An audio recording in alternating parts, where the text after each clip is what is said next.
Hi hello అందరూ ఎలా ఉన్నారు? నేనైతే చాలా బాగున్నాను. మీరందరూ ఎలా ఉన్నారు నాకు ఖచ్చితంగా కామెంట్ సెక్షన్లో అయితే మెన్షన్ చేయండి. అండ్ ఫస్ట్ టైం మన ఛానల్ ఎవరైనా చూస్తున్నట్టయితే కనుక ప్లీజ్ లైక్ చేయండి, షేర్ చేయండి అండ్ సబ్స్క్రైబ్ చేసుకోవడం మాత్రం మర్చిపోవద్దు. అండ్ ఒక షార్ట్ వీడియో అండి, అంటే చిన్న లెంత్ వీడియోనే అనమాట. మా సండే రొటీన్. సో సండే అందరూ చిల్ అవుతూ ఉంటారు, ఆఫీస్లు ఉండవు, టెన్షన్స్ ఉండవు, ఏముండవు.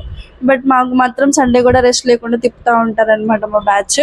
సో ఇదేంటంటే సండే లెగిసి మధ్యాహ్నం నుంచి ప్లాన్ చేసుకున్నాం ఎక్కడికి వెళ్ళాలి ఏంటి అని చెప్పి. సో అలా లెగిసి మండీకి వెళ్ళిపోయి మండీలో లంచ్ కంప్లీట్ చేసేసుకొని కొండవీడు ఫోర్ట్కి బయలుదేరాము. అండ్ కొండవీడు ఫోర్ట్ గుంటూరులో ఎంత ఫేమస్ అందరికీ తెలుసు.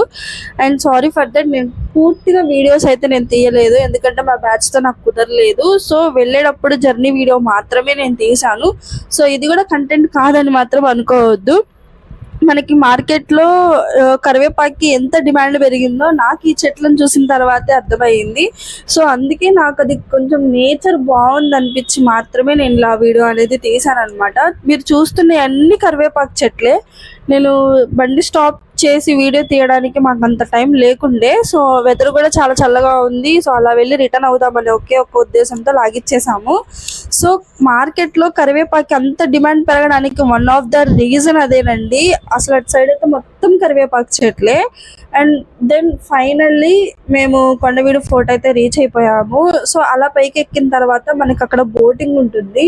సో అలా బోటింగ్ చేసేసుకొని అప్పటికే మాకు అరౌండ్ 5:30 అయిపోయిందండి. ఇంకా హడావుడి అయిపోయాము, వెళ్ళిపోవాలి అని చెప్పి. సో అన్ప్లాన్డ్ అనమాట. సో అలా వెళ్ళేసి ఒక 2-3 పిక్స్ తీసేసుకొని అలా కొంచెం బోటింగ్ చేసాము. అంటే పర్ హెడ్ 50 రూపీస్ ఛార్జ్ చేశారు, మన సెల్ఫ్ అనమాట. సో అలా వెళ్ళి మొత్తం ఒక 2 రౌండ్స్ వేసాము. బట్ మా మొహం చూడగానే ఆయనకి ఎందుకో ఒకసారి ఫ్రీగా ఇవ్వాలనిపించింది అనుకుంటా. సో ఇంకోసారి కూడా వెళ్ళి రండి, నో కాస్ట్ అని అన్నారు. ఇక మనం ఆగుతామా, వెళ్ళిపోయాము. కాళ్ళ నొప్పులు కూడా వచ్చేసాయి అనుకోండి, అది వేరే విషయం. సో అలా వెళ్ళి ఇలా ఇంటికి వచ్చేసిన తర్వాత నైట్ పిజ్జా ఆర్డర్ పెట్టేసుకున్నాము పిజ్జా బ్రోలో. సో నాలాగా ఎంతమందికి ఇలా సాసెస్ పిచ్చి వాళ్ళు ఉన్నారో అసెంబుల్ అవ్వండి. నాకైతే పిచ్చి ఇష్టం ఆ సాసెస్. అవన్నీ నేను ఒక బాక్స్లో క్యారీ చేసుకున్నాను అనమాట. అంతే, short and simple video. Hopeful మీ అందరికీ నచ్చిందని అనుకుంటున్నాను. సో ప్లీజ్ సబ్స్క్రైబ్ చేయండి, సపోర్ట్ చేయండి. మీ సపోర్ట్ నాకు చాలా అంటే చాలా valuable. Thank you so much for watching.